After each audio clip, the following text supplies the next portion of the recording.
DT news live 24 ખબર તમે ચાહો। ટીંબાની સીમમાં તારણ ધારણ માતાજીનો ભવ્યથી ભવ્ય મેળો ભરાયો।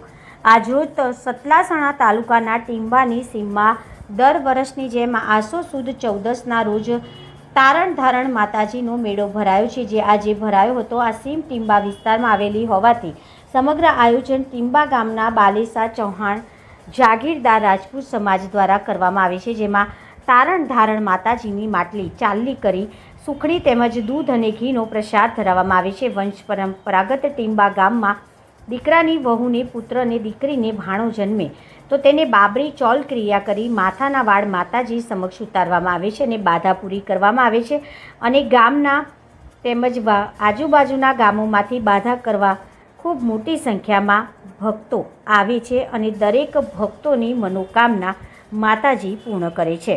વિવિધ પ્રકારના ખાણીપીણી તેમજ રમકડાના સ્ટોલ પણ મોટી સંખ્યામાં જોવા મળ્યા હતા। તારણ ધારણ માતાજીનો ઇતિહાસ ઉત્તર ગુજરાતના મહેસાણા જિલ્લાના સતલાસણા તાલુકાના ટીંબા ગામની સીમના જૂના સર્વે નંબર 519/2 તથા નવા સર્વે નંબર 1095 અને ખાતા નંબર 745 છે, જેમાં આ બંને મંદિરો આવેલા છે, જેનું ક્ષેત્રફળ હેક્ટર આરે ચોરસ 438 છે, જેના સંપૂર્ણ માલિક ટીંબા ગામના સમસ્ત ચૌહાણ દરબારો છે। ભારતભરમાંનું એક પુરાણું તીર્થધામ છે।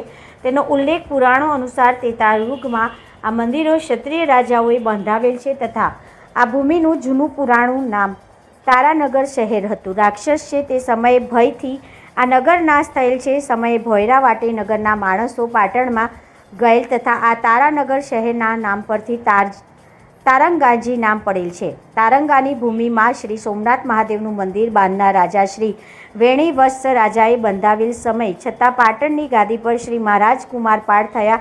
તેઓએ જૈનોના ગુરુ હેમચંદ્રાચાર્યના શિષ્ય થયા અને એ સમયે કુમારપાળે શ્રી સોમનાથ મહાદેવનું લિંગ હતું।